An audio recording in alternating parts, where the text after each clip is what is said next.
우리 함께 신앙 고백하시겠습니다. 전능하사 천지를 만드신 하나님 아버지를 내가 믿사오며 그 외아들 우리 주 예수 그리스도를 믿사오니 이는 성령으로 잉태하사 동정녀 마리아에게 나시고 본디오 빌라도에게 고난을 받으사 십자가에 못 박혀 죽으시고 장사한 지 사흘 만에 죽은 자 가운데서 다시 살아나시며 하늘에 오르사 전능하신 하나님 우편에 앉아 계시다가 저리로서 산자와 죽은 자를 심판하러 오시리라.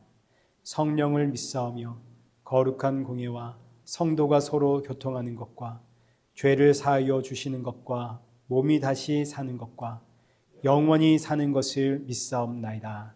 아멘.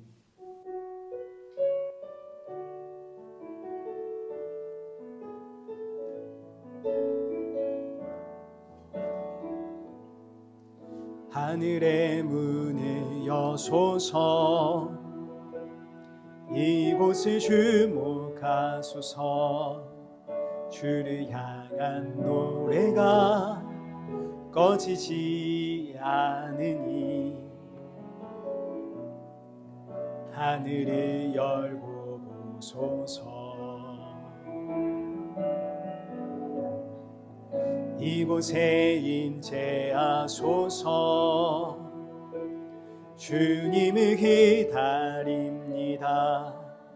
기도의 향기가 하늘에 닿으니 주여 임재하여 주소서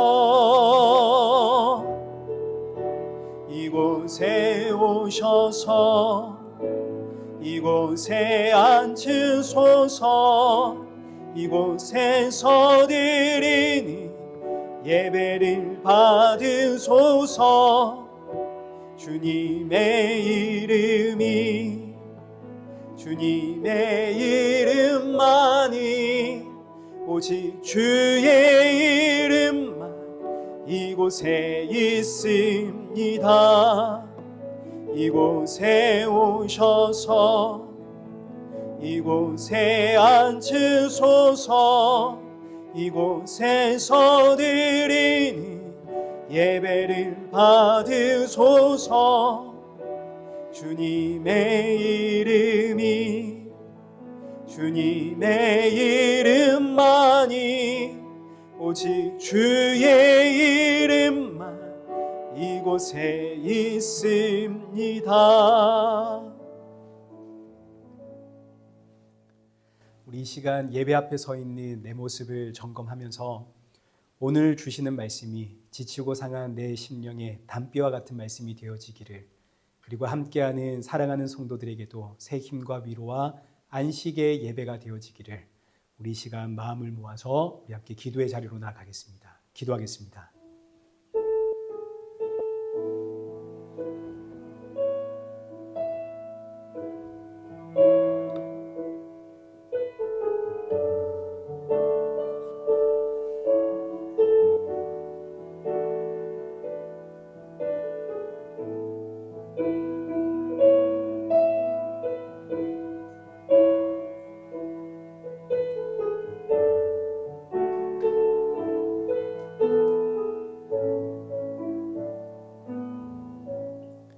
살아계신 하나님 아버지, 오늘 이 예배 자리로 우리를 인도하심에 감사를 드립니다. 지치고 상한 심령들이 이 자리에 모였사오니 오늘의 예배가 사랑하는 우리 모든 성도들에게 위로와 평안과 안식의 예배가 되어지도록 은혜 부어 주옵소서. 주께서 주시는 생명의 말씀 붙잡고 새롭게 시작하는 이 한 주를 버텨내며 날이 가면 갈수록 예수 그리스도의 십자가의 은혜와 사랑만이 더욱더 충만해지는 우리 성도들 되게 하여 주옵소서. 예수님의 이름으로 기도드리옵나이다. 아멘.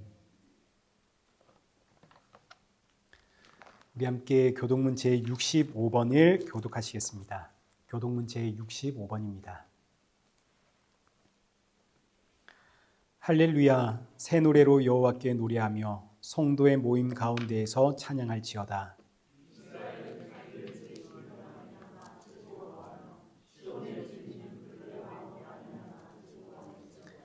춤추며 그의 이름을 찬양하며 소고와 수금으로 그를 찬양할지어다.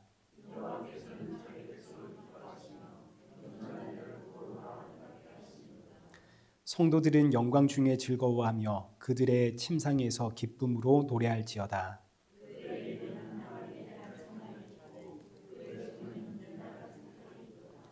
이것으로 문나라에 보수하며 민족들을 벌하며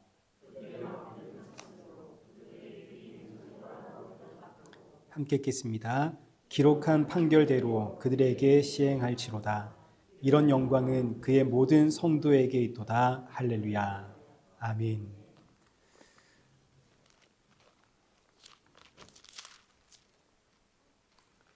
우리 함께 찬송가 14장 찬양하시겠습니다.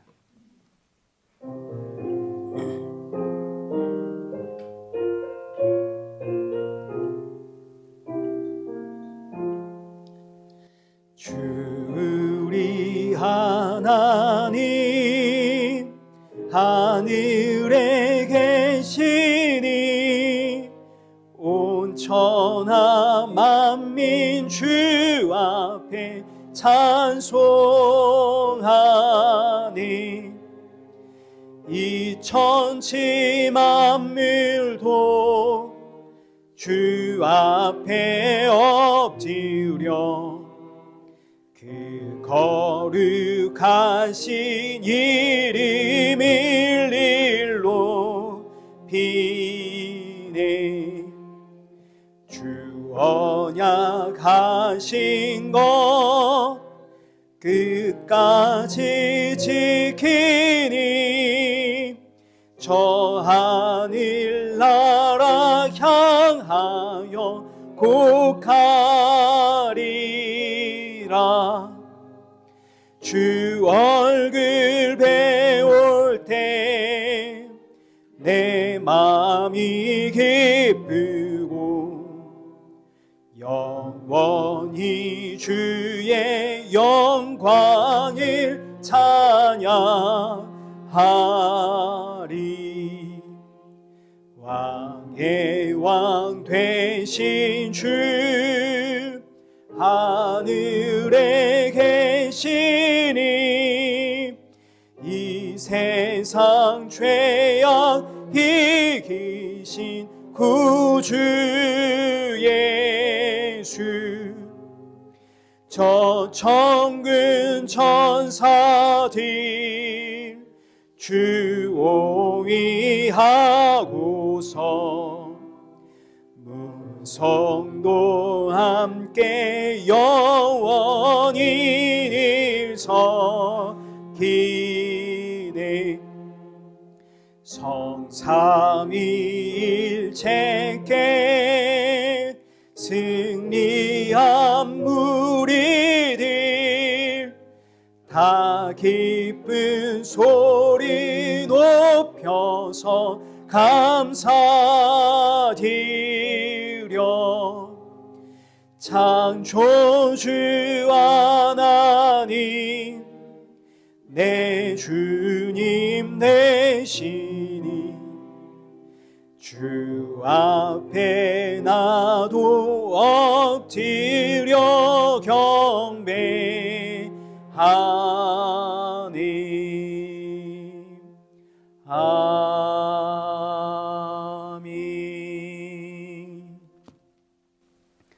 우리 성경 봉독하겠습니다. 우리 오늘 보실 하나님의 말씀인 고린도후서 8장 10절에서 15절까지의 말씀입니다. 고린도후서 8장 10절에서 15절까지의 말씀, 우리 한 절씩 교독하시겠습니다. 이 일에 관하여 나의 뜻을 알리노니 이 일은 너희에게 유익함이라. 너희가 1년 전에 행하기를 먼저 시작할 뿐 아니라 원하기도 하였은즉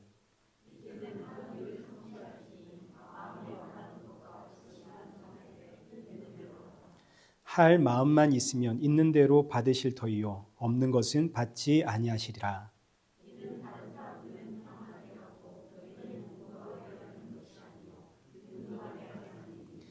이제 너희의 넉넉한 것으로 그들의 부족한 것을 보충함은 후에 그들의 넉넉한 것으로 너희의 부족한 것을 보충하여 균등하게 하려 함이라.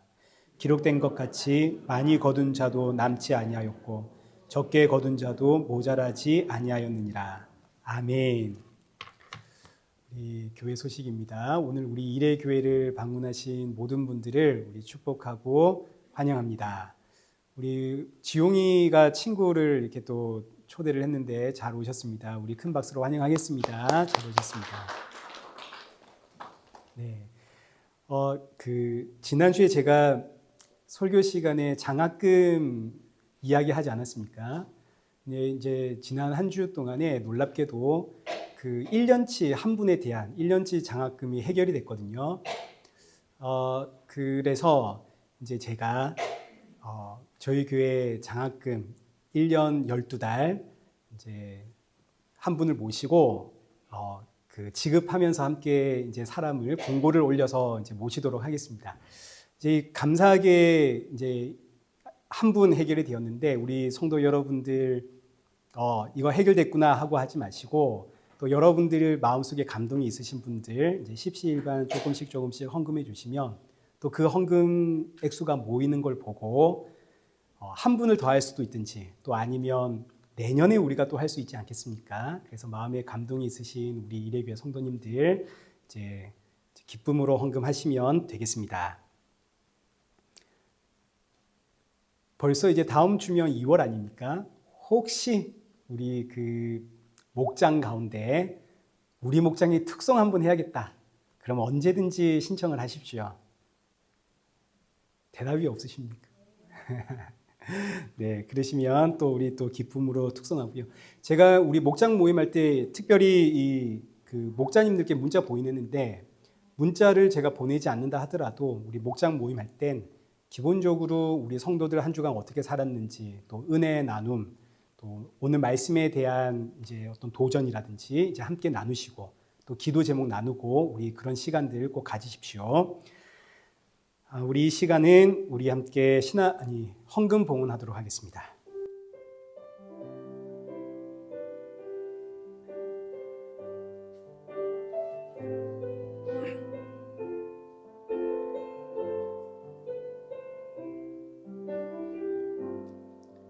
우리에겐 소원이 하나 있네. 주님 다시 오실 그날까지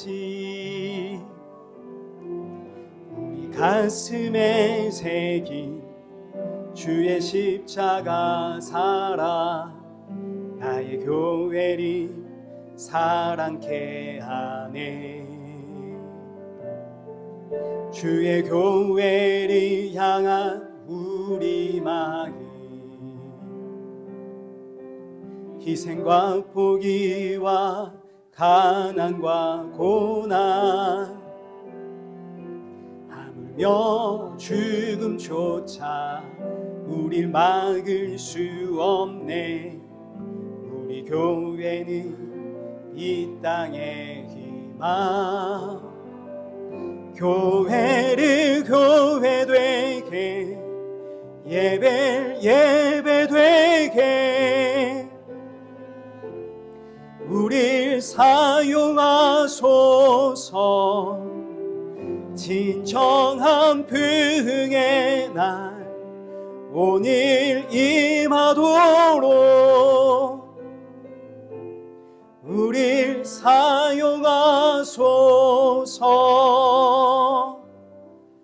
함께 기도하겠습니다. 오늘 이 예배 자리로 우리를 인도하신 하나님 감사합니다.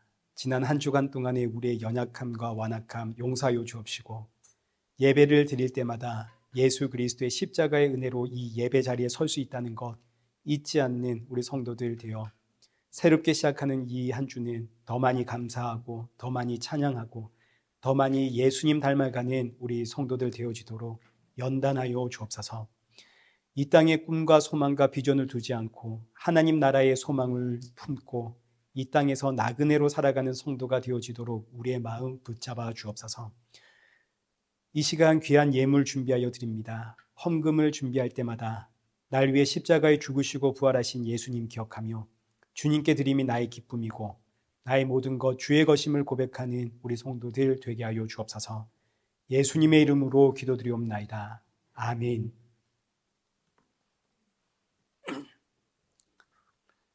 오늘 본문 고린도후서 8장 10절에서 15절입니다. 연보, 이 일은 너희에게 유익함이니 라는 제목으로 오늘 본문의 말씀 우리 함께 살펴보도록 하겠습니다. 지난주에는 우리가 풍성한 연보가 어떤 의미인지를 살펴보았습니다. 여기 1절과 2절 말씀 보시면 하나님께서 마게도냐 성도들에게 은혜를 주셨기 때문에 마게도냐 성도들은 환난의 많은 시련과 극심한 가난 속에서도 기쁨으로 풍성한 연보를 했습니다. 여기서 풍성한 연보라는 의미는 하나님이 기뻐하시는 헌금이라는 뜻입니다. 사실 극심한 가난 중에 있는 성도들이 헌금을 하면 얼마나 하겠습니까? 그러나 그럼에도 불구하고 풍성한 연보라고 한 것은 액수의 문제가 아니라는 거죠. 이건 마치 가난한 과부의 2렙돈과 같은 겁니다. 여기 마가복음 12장 41절 이하의 말씀을 보시면 예수님이 성전에 도착을 했을 때 사람들이 헌금을 하고 있었습니다. 사람들마다 각자 형편에 따라 헌금을 했겠죠. 이때 부자들이 헌금을 많이 하고 갔습니다. 그리고 그 뒤에 가난한 과부가 2렙돈을 헌금을 했습니다. 이때 예수님이 뭐라고 하시냐면 여기 43절 예수께서 제자들을 불러다가 이르시되 내가 진실로 너희에게 이르노니 이 가난한 과부는 헌금함에 넣은 모든 사람보다 많이 넣었도다. 지금까지 수많은 사람들이 헌금을 하고 갔는데 그들의 그 헌금의 총액보다 여기 가난한 과부가 더 많은 헌금을 했다 이겁니다. 그러나 사실 가난한 과부는 얼마 했나요? 헌금을 2렙돈을 했죠. 이 2렙돈이 오늘날 가치로 환산을 하면 2,000원입니다. 2불. 그러니 하나님께서 기뻐하시는 풍성한 연보는 액수의 문제가 아니라는 겁니다. 그럼 뭐가 문제입니까? 헌금 안에 담겨있는 정신이 문제죠. 다른 사람들은 습관적으로 헌금을 했지만 넉넉한 가운데 내가 헌금을 했지만 이 가난한 과부는 여기 44절 보십시오. 생활비 전부를 넣었습니다. 이 의미는 여러분도 생활비 전부를 헌금을 하십시오. 그 정도는 해야 하나님의 백성입니다. 이런 이야기가 아닙니다. 여기 이 의미는 나는 이 돈으로 하루를 살아가는 인생이 아닙니다. 나는 하나님의 은혜로 삽니다. 이 고백이 가난한 과부의 2렙돈, 이 헌금 안에 담겨 있었다 이런 뜻입니다. 물론 지금 이 가난한 과부는 하나님의 은혜로 산다는 것이 어떤 의미인지 정확한 개념을 모르고 있지만 오늘 저와 여러분은 알죠.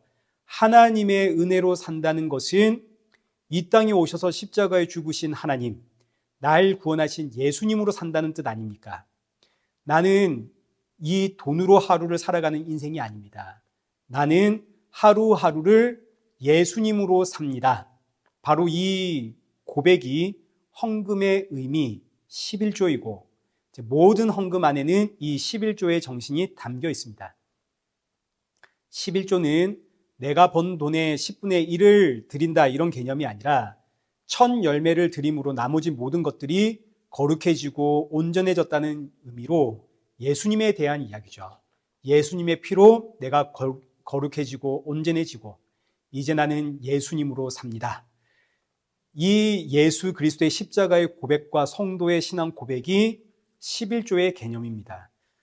그러니 우리가 아무리 헌금을 해도 이 11조의 정신이 담겨 있지 않으면 헌금의 의미가 없고 과부의 2렙돈처럼 아무리 작은 액수의 헌금이라 하더라도 이 안에 예수 그리스도의 십자가의 구속과 성도의 신앙 고백이 담겨 있다면 이 헌금이 11조가 되는 것이고 하나님이 기뻐하시는 풍성한 연보가 됩니다.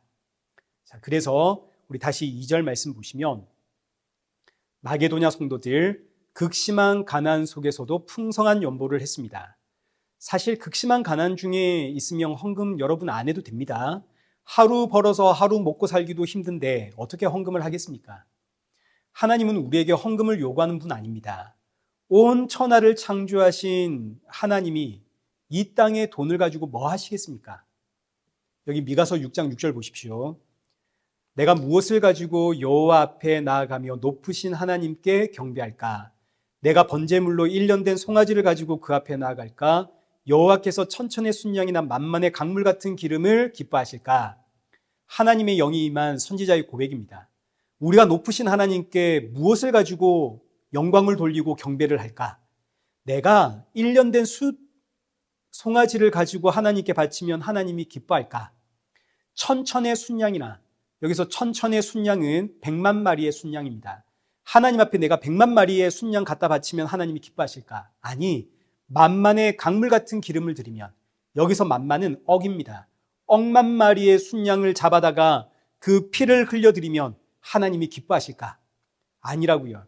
하나님은 헌금을 기뻐하시는 분이 아닙니다. 그럼 어떻게 하면 하나님이 기뻐하시나? 그 답이 여기 8절에 있죠. 사람아, 주께서 선한 것이 무엇임을 내게 보이셨나니 여호와께서 너에게 구하는 것은 오직 정의를 행하며 인재를 사랑하며 겸손하게 내 하나님과 함께 행하는 것이 아니냐. 하나님이 우리에게 원하는 게 뭐라고요? 정의를 행하고 인자를 사랑하고 겸손하게 하나님과 동행하는 것.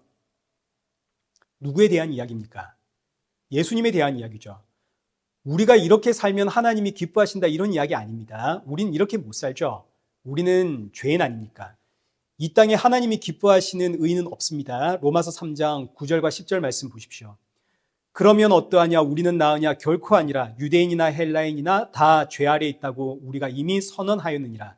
기록된 바 의인은 없나니 하나도 없으며. 자, 그러니까 다시 여기 8절, 정의를 행하고 인자를 사랑하고 겸손하게 하나님과 동행하는 사람은 우리의 이야기가 아니죠. 우리는 죄인 아닙니까? 그럼 누구의 이야기입니까? 요한복음 5장 39절. 너희가 성경에서 영생을 얻는 줄 생각하고 성경을 연구하거니와 이 성경이 누구에 대해 증언하고 있다고요? 예수 그리스도. 그럼 다시 이제 미가서 6장 6절.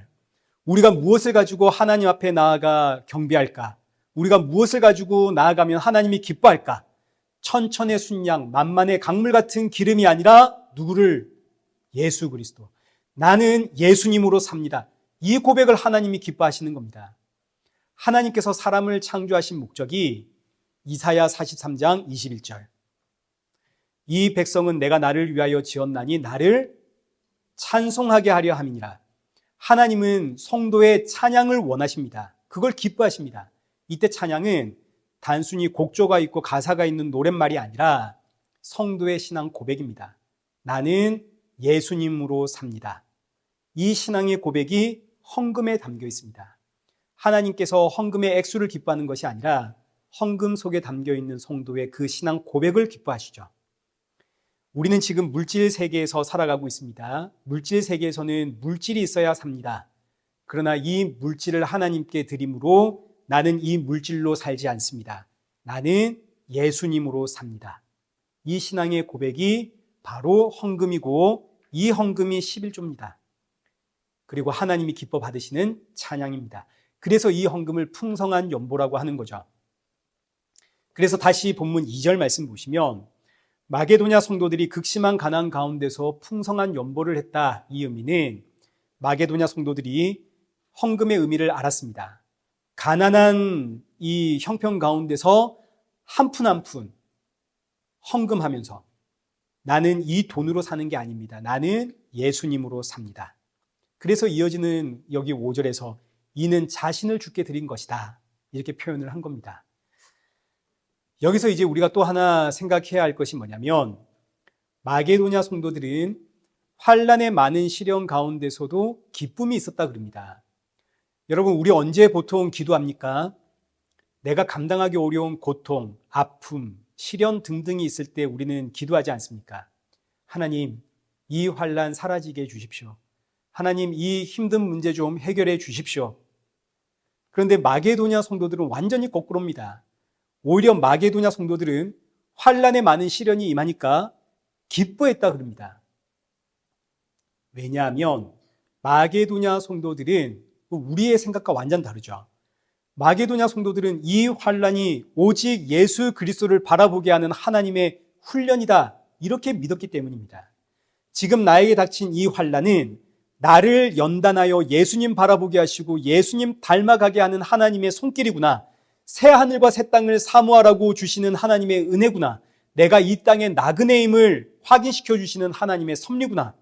그래서 많은 시련이 올 때마다 더욱 기쁨이 넘치더라. 자, 제가 한 번씩 이런 이야기 듣습니다. 내가 나쁜 짓 할 때 하나님이 딱 막아주시면, 천둥이 치든 번개가 치든 그래가지고 내가 나쁜 짓 못하도록 하나님이 나를 딱 막아주시면, 그럼 내가 놀래가지고 다시는 그런 짓 안 할 텐데, 이런 이야기 한 번씩 듣거든요. 여러분이 몰라서 그렇지 하나님이 늘 막아주셨습니다. 나쁜 짓 하고 나서 하나님이 다시는 그런 거 하지 말라고, 나쁜 짓을 계획할 때 혹은 나쁜 짓을 하고 돌아왔을 때 하나님께서 우리에게 주시는 가장 대표적인 방법이 뭐냐면 가정의 불화입니다. 부모와 자녀 간의 갈등, 다툼, 부부 사이의 갈등과 다툼, 하나님이 막으시는 거 아닙니까? 내 가정에 불화가 있습니다. 무슨 뜻인가요? 하나님의 성도답게 살아라고, 나의 모난 성품, 나의 악함, 이거 보게 하시는구나. 내가 하나님의 백성이기에 하나님의 백성답게 살아라고 나를 연단하려고 지금 이런 불화와 갈등과 환난 주시는구나. 자, 그러니 여러분의 가정에 불화가 있습니다. 이거 기뻐해야 될 일입니까? 아니면 교회 가서 처리하며 울며 불며 해결해 달라고 기도해야 되는 기도 제목입니까? 부부싸움 겁나 크게 했습니다. 난 저 사람이랑 못 살아. 짐 싸들고 나와야 됩니까? 아니면 하나님이 나의 이 모난 성품 갈고 닦아 예수님 닮아가게 하는 훈련이구나. 하나님 감사합니다. 기도해야 됩니까? 배우자가 짐 싸들고 나갔다 그럽니다. 그래, 잘 가라. 도끼를 품어야겠습니까? 아니면 나의 이런저런 모습이 저 사람에게 상처를 주었구나. 나의 이런 모습 알아라고 주신 불화구나. 예수님 닮아가도록 나를 연단시키시니 감사합니다 하고 부부싸움 한 다음에 기뻐해야겠습니까?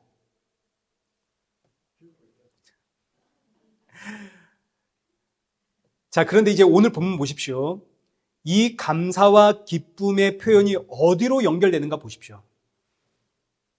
극심한 이 환난의 많은 시련이 어디로 연결이 되냐면 풍성한 연보로 연결이 되죠.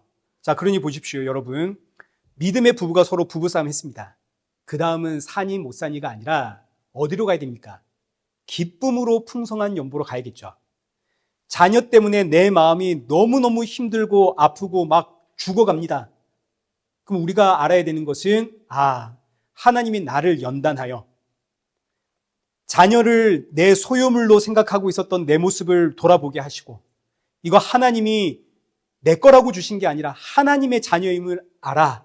이 자녀를 섬김으로 내 자녀가 예수님을 믿게 되는 믿음의 통로로 지금 하나님이 나를 사용해 가시는구나. 하나님 감사합니다. 그러고 나서 풍성한 연보를 해야겠죠.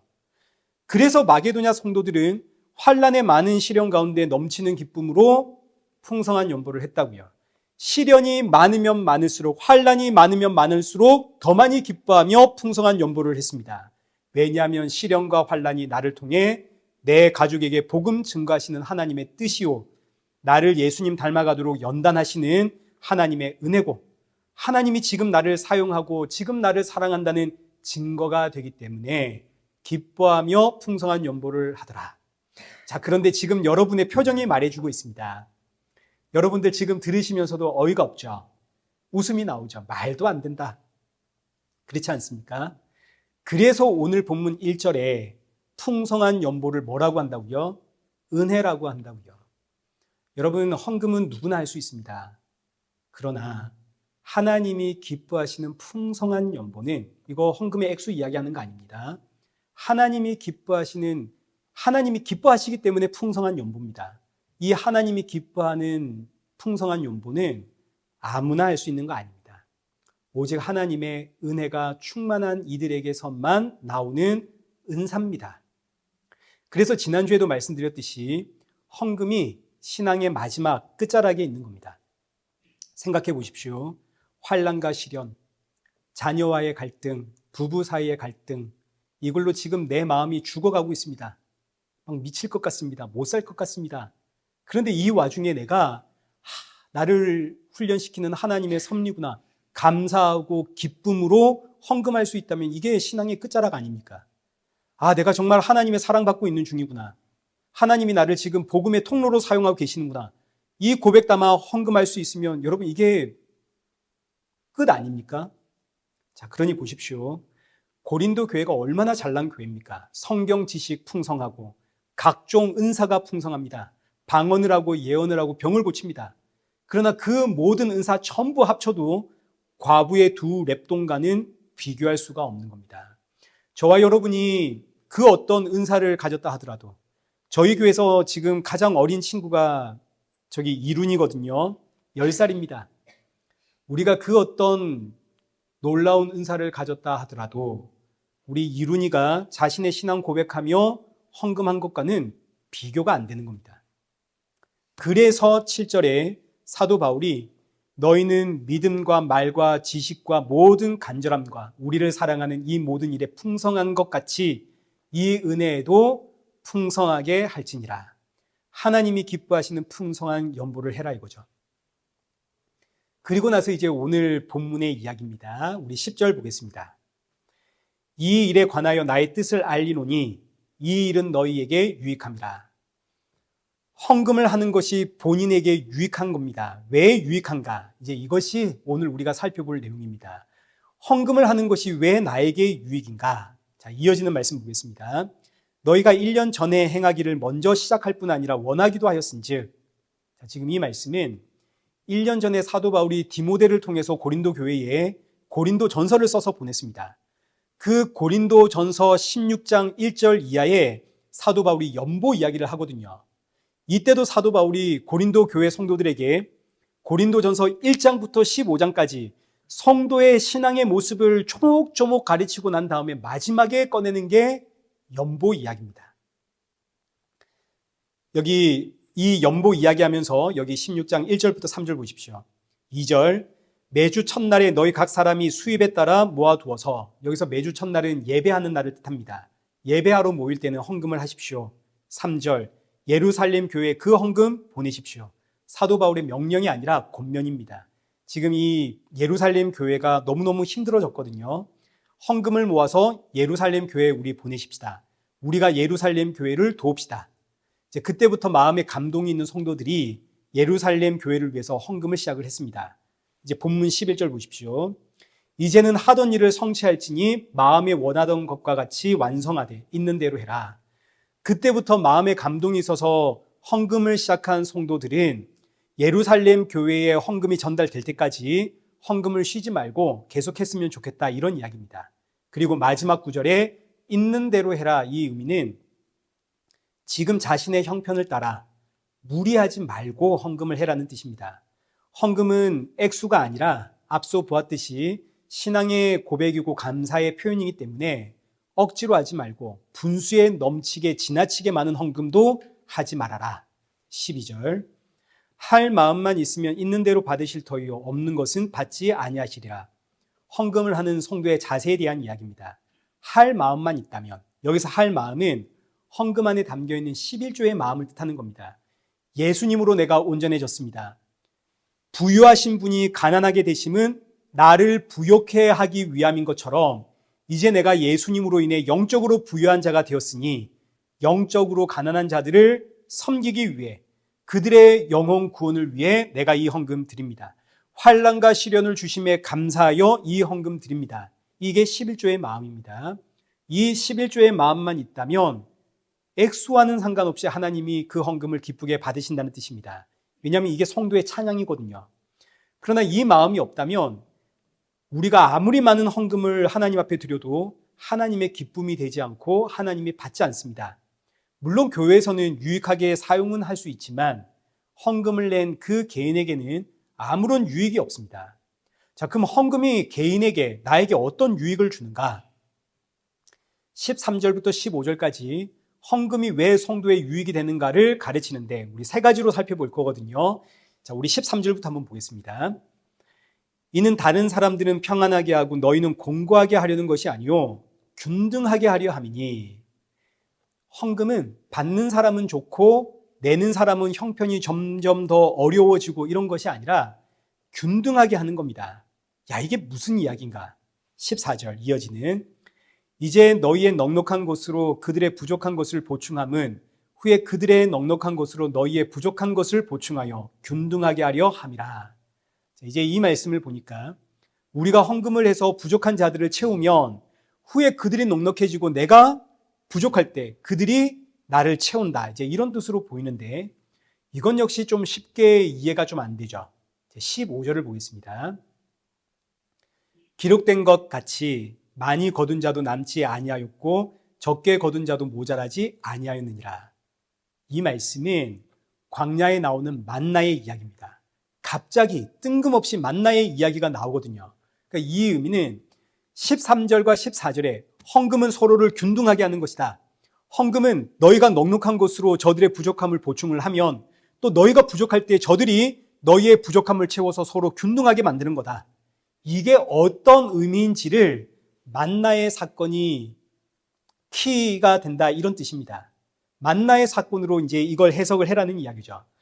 그럼 이제 오늘 본문에 기록되어 있는 우리 만나 사건 찾아가 보겠습니다. 출애굽기 16장 16절입니다. 여호와께서 이같이 명령하시기를 너희 각 사람은 먹을 만큼만 이것을 거둘지니 곧 너희 사람 수요대로 한 사람에 한 오멜씩 거두되 각 사람이 그의 장막에 있는 자들을 위하여 거둘지니라 하셨느니라. 이스라엘 자손이 그같이 하였더니 그 거둔 것이 많기도 하고 적기도 하나 오멜로 되어 본즉 많이 거둔 자도 남음이 없고 적게 거둔 자도 부족함이 없이 각 사람이 먹을 만큼만 거두었더라. 아멘. 자, 지금 이 말씀 보시면 하나님께서 지금 만나로 광야의 이스라엘 백성들을 먹이시는 이야기가 나옵니다. 하나님이 만나로 이스라엘 백성들을 먹입니다. 여러분, 이게 뭡니까? 이게 헌금 아닙니까? 부유하신 하나님이 먹을 것이 없는 이스라엘 백성들에게 만나라고 하는 헌금을 하심으로 이스라엘 백성들을 먹이고 계신다고요. 무려 40년 동안 하나님은 이 이스라엘 백성들을 향한 헌금을 멈추지를 않습니다. 그러니까 사실 헌금의 원조는 하나님입니다. 우리가 헌금하기 이전에 하나님께서 우리에게 헌금을 하심으로 우리를 먹여 살리고 계신 겁니다. 여러분, 아담과 하와가 에덴 동산에서 쫓겨났죠. 쫓겨난 아담과 하와를 먹이시고 입히신 분이 누굽니까? 하나님 아닙니까? 하나님의 헌금으로. 우리는 우리가 하나님께 헌금을 한다고 생각할지 몰라도 사실은 하나님의 헌금으로 우리가 먹고 사는 겁니다. 이 사실을 깨달아서 하나님 앞에 신앙의 고백을 했던 사람이 사무엘의 어머니 한나죠. 여기 사무엘상 1장 27절 말씀 이하를 보시면 하나님이 한나에게 아들 주십니다. 그러자 한나의 고백이 뭐냐면 28절에 그러므로 나도 그를 여호와께 드립니다. 한나가 사실은 그동안 늘 하나님 앞에 원망이었습니다. 하나님 왜 저에게 자녀 안 주십니까? 그런데 알고 봤더니 한나가 이제 작심하고 기도하다가 하나님과 심정이 통하지 않습니까? 알고 봤더니 지금까지 내가 살아온 모든 게 하나님의 은혜라는 것을 깨달았습니다. 이 사실을 깨달은 것만으로도 감사한데 하나님이 덤으로 나에게 아들까지 주었습니다. 이때 한나의 고백이 뭐냐면 그러므로 나도 이 아들을 여호와께 드립니다, 이거죠. 여기서 이 아들은 단순한 아들이 아니라 한나의 생명입니다. 한나가 돈이 없던 여인이 아니거든요. 한나의 평생의 소원은 아들을 낳는 겁니다. 한나의 인생에서 지금 가장 소중한 게 이 아들입니다. 자신의 생명과도 같습니다. 근데 한나가 하나님의 은혜를 알았거든요. 하나님의 헌금으로 내가 먹고 살아가고 있다는 사실을 알게 되자 이제 나중에 살펴보겠지만 이 하나님의 헌금이 바로 예수님입니다. 한나가 이걸 알았다 이겁니다. 예수님이 하나님의 생명 아닙니까? 내가 하나님의 죽으심으로 살아있다는 사실을 깨닫게 되자 얼마나 감사한지. 하나님이 나에게 생명 주셨으니 나도 나의 생명 하나님께 드리고 싶은데 그 표현이 이 아들을 주께 드린다로 나온 겁니다. 이게 지금 헌금입니다. 성도의 헌금. 하나님이 자신의 생명으로 나를 살리셨음을 알게 되었으니 나도 나의 생명 주께 드립니다. 이 신앙의 고백이 헌금. 이제 다시 만나 이야기로 돌아가서 만나는 매일 아침에 내립니다. 그럼 이제 각 사람이 나와서 먹을 만큼만 거둬야 되는데 이때 하나님이 딱 정해뒀습니다. 여기 16절 한번 보십시오. 여기 16절 보시면 한 사람 앞에 한 오멜입니다. 여기서 이 오멜이라고 하는 단어가 너무너무 재밌는 단어인데 오멜이라고 하는 수치는 10분의 1을 뜻합니다. 10분의 1이면 뭡니까? 11조죠. 그럼 하나님께서 만나라는 헌금을 하시면서 이스라엘 각 사람들에게 한 사람당 한 오멜이다. 이 의미는 각 사람마다 지금 하나님의 뭘 받고 있다는 이야기입니까? 하나님의 11조를 받고 있다는 이야기죠. 하나님께서 각 사람마다 11조를 주면서 그 사람들을 먹여 살립니다. 11조 무엇의 표상입니까? 예수 그리스도. 그래서 만나가 누구를 상징하나요? 예수 그리스도를 상징하는 거 아닙니까? 요한복음 6장 31절 사람들이 묻습니다. 우리 조상들 광야에서 만나 먹었습니다. 예수님이 하시는 말씀이 내가 생명의 떡이다. 너희 조상들이 하늘에서 내려오는 그 광야에서 만나 먹었는데 내가 하늘에서 내려온 바로 그 만나 살아있는 떡이다. 자, 이제 여기서 첫 번째 답이 나오는 겁니다. 광야의 이스라엘 백성들, 그들 안에는 키가 큰 사람도 있고 키가 작은 사람도 있겠죠. 잘난 사람도 있고 못난 사람도 있을 겁니다. 근데 전부 뭐 먹고 삽니까? 만나 먹고 살죠. 근데 이 만나가 예수님 아닙니까? 예수님 안에서는 전부 다 똑같습니다. 잘난 사람, 못난 사람, 못된 사람, 착한 사람, 어린 사람, 늙은 사람, 모든 사람이 예수님 앞에서는 똑같은 죄인이고 예수님 통해서만 구원을 받습니다. 이게 오늘 본문 13절에 균등하게 하려 함이다라는 뜻입니다. 모두가 예수 그리스도 앞에서는 균등합니다. 그러니까 헌금에 우리에게 유익이 되는 이유는 교회 안에서 잘난 사람, 못난 사람, 돈이 많은 사람, 가난한 사람, 그 어떤 사람도 오직 예수 그리스도만으로 구원받는다는 사실을 깨닫게 해주는 게 헌금이라는 뜻입니다. 헌금의 이 의미를 알고 하나님이 기뻐하시는 그 풍성한 연보를 할 때 교회 안에는 우열과 차등이 사라지는 겁니다. 평준화가 되죠. 모두가 균등하게 우리는 다 하나님 앞에서 죄인이거든요. 잘난 사람 없고 못난 사람 없습니다. 우리는 모두 예수님으로 구원받습니다. 너도 예수님으로 살고 나도 예수님으로 살고. 자, 그러니 교회가 올바른 헌금을 하게 된다면 교회 안에서 큰 소리 치는 사람이 생길 수 있습니까? 없습니까? 생길 수가 없겠죠. 올바른 헌금을 하게 되면 교회는 그야말로 은혜의 공동체가 되는 겁니다. 큰 소리를 낼 수가 없거든요. 우리 다 똑같으니까. 동시에 교회가 이 사실을 알게 되면, 이 올바른 헌금을 통해서 이 사실을 알게 되면 지금 우리 교회 안에 예수 그리스도가 필요한 사람이 누군지를 쉽게 구분을 할 수가 있는 겁니다. 헌금을 하면서 큰 소리 치는 사람들, 교회 모임을 할 때마다 불평하고 큰 소리 치는 사람들, 그들은 복음 증거의 대상입니다. 우리가 기도해 줘야 될 대상이 되는 거죠. 예전에는 이걸 몰라가지고 나도 같이 멱살 잡고 큰 소리로 싸웠습니다. 그러나 이제는 알았습니다. 같이 싸울 대상이 아니라 예수님을 증거해야 되는 복음 증거의 대상이구나. 그래서 올바른 헌금은 성도와 교회에 유익이 되는 겁니다. 자, 두 번째, 다시 여기 출애굽기 16장 16절 이하의 말씀 보시면 한 사람당 한 오멜을 거두라 그랬죠. 18절 보시면 많이 거둔 자도 남은 게 없고 적게 거둔 자도 부족함이 없다 그럽니다. 자, 이게 지금 무슨 이야기냐면 한 사람당 한 오멜입니다. 성인 기준의 한 오멜이면 우리 집에는 성인 둘에 어린 아기가 3명입니다. 그러면 그런데 한 오멜씩 다 거뒀으면 이 집은 많이 남을 거 아닙니까? 무엇보다 사람의 욕심이 정량만 거두지 않습니다. 가능한 한 많이 거두고 싶은 게 사람의 마음입니다. 왜냐하면 이게 전부 다 공짜 아닙니까? 널린 게 다. 그래서 여기 17절과 18절 보시면 많이 거둔 사람과 적게 거둔 사람에 나오는데 이것을 가족이 많으면 많이 거두고 가족이 적으면 적게 거두었다 이런 의미로도 우리가 해석할 수 있지만 가족의 수와 상관없이 사람들이 많이 거뒀다 이런 의미가 되는 겁니다. 반대로 많이 거두고 싶지만 몸이 불편한 사람들은 많이 거둘 수가 없겠죠. 오히려 정량보다 적게 거둘 수밖에 없었을 겁니다. 왜냐하면 만나는 해가 뜨면 사라지거든요. 아침 일찍 나가서 거둬야 됩니다. 그런데도 많이 거둔 사람이나 적게 거둔 사람이나 부족함이 없었다 그럽니다. 여기에 어떤 비밀이 담겨 있냐면 만나가 내리기 전날 모세가 백성들에게 분명히 이야기했습니다. 만나를 거두되 먹을 만큼만 거둬라. 그 다음 날이 되면 전부 썩는다. 여기 출애굽기 16장 19절과 20절 보십시오. 모세가 그들에게 이르기를 아무든지 아침까지 그것을 남겨두지 말라 하였으니 그들이 모세에게 뭐 하지 않았다고요?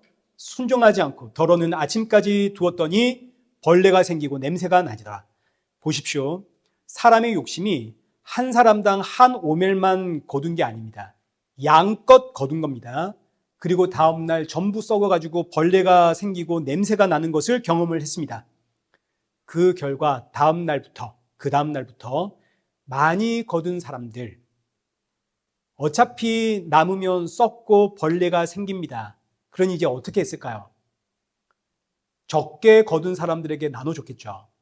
몸에 장애가 있거나 아파가지고 나가서 거둘 수 없는 사람들, 또는 많이 거둘 수 없는 사람들, 그 사람들에게 많이 거둔 사람들이 찾아가서 나눠준 겁니다.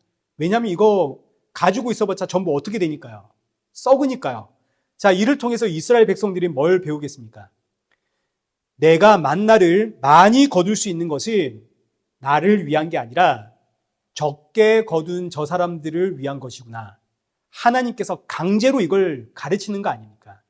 하나님이 그 다음날 썩지 않게 했으면 서로 더 많이 가지려고, 가진 자는 더 많아지고 없는 자는 점점 못 살게 되고 이럴 거 아닙니까? 하나님이 강제로 가르치는 겁니다. 나는 먹고 남았으니까, 자, 이제 내가 넉넉하니까 너에게 남겨줄게. 이런 개념이 아닙니다. 남으면 어차피 다 썩습니다. 넉넉하니까 내가 나눠줄게가 아니라 넉넉하게 거둔 것은 애초에 내 것입니까? 내 것이 아닙니까? 내 것이 아닌 겁니다. 적게 거둘 수밖에 없는 사람들, 만나는 한 오멜이죠. 이거 하나님의 뭐라고요? 하나님의 11조라니까요.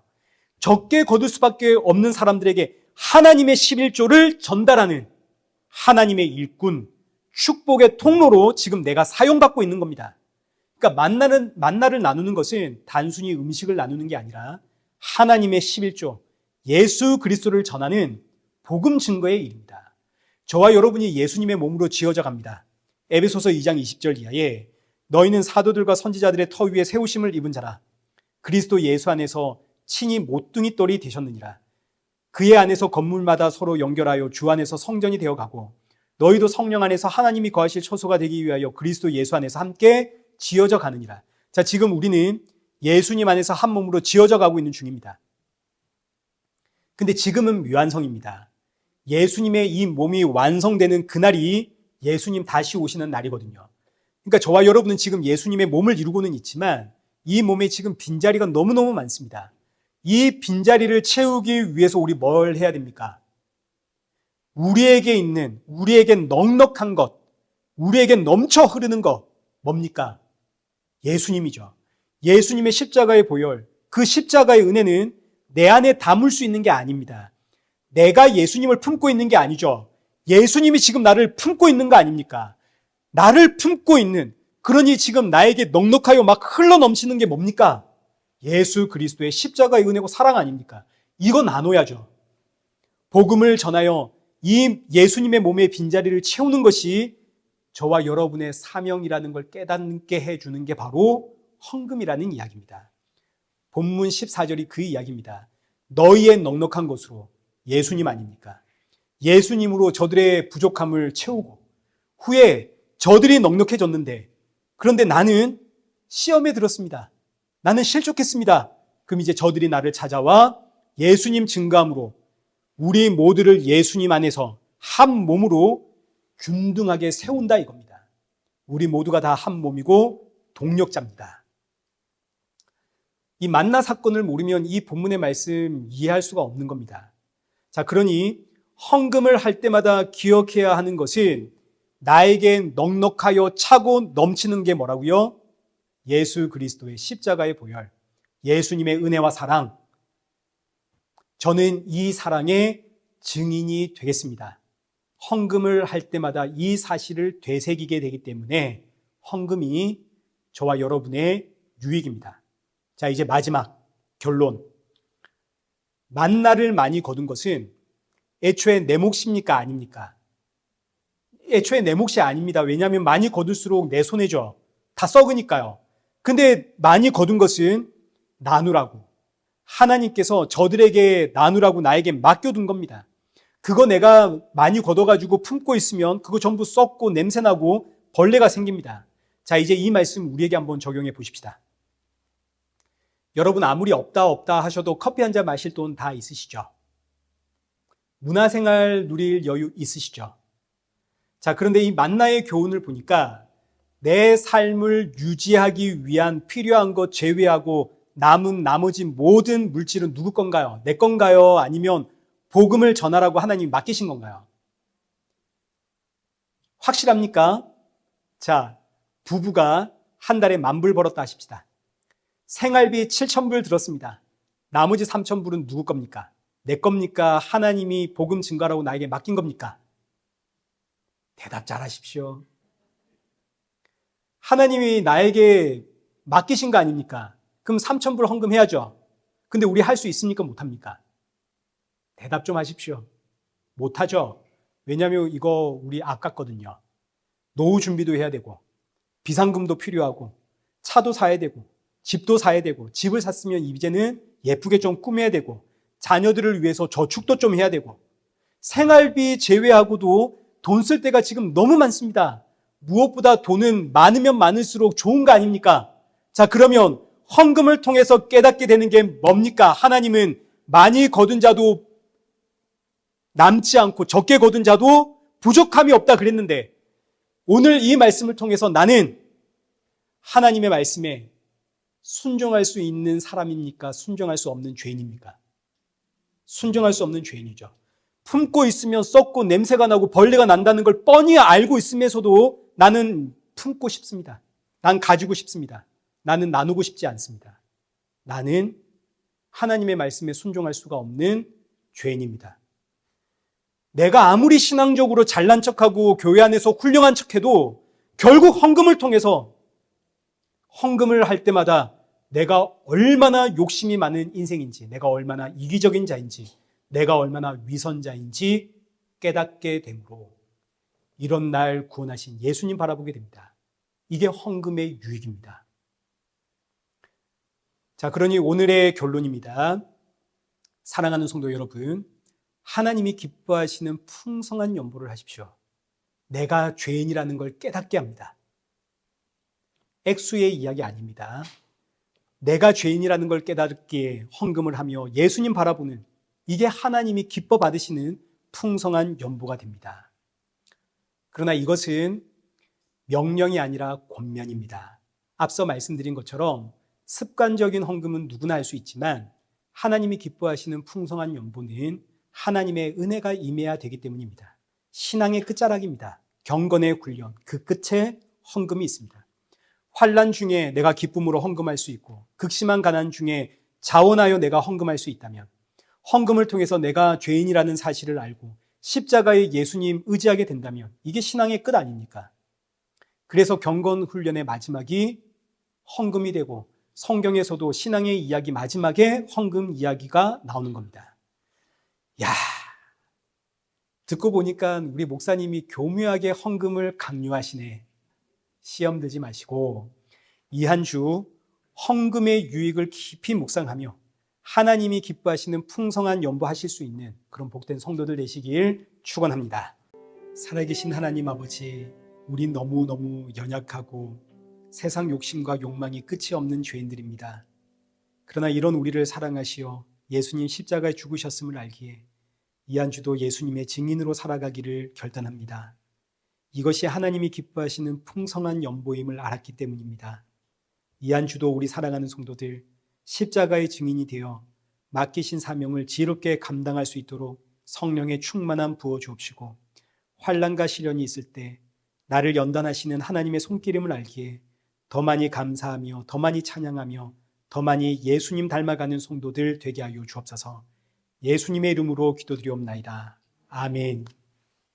이제는 우리 주 예수 그리스도의 은혜와 성부 하나님의 크신 사랑과 성령 하나님의 위로교통 충만하심이 날이 갈수록 예수님 닮아가기를 소원하며 우리에게 맡기신 사명에 충성하며 주님 만날 그날 사모하며 살아가는 우리 일회교회와 성도들과 온 세계 교회 머리머리 위에 이제로부터 영원토록 함께 있을지어다. 아멘.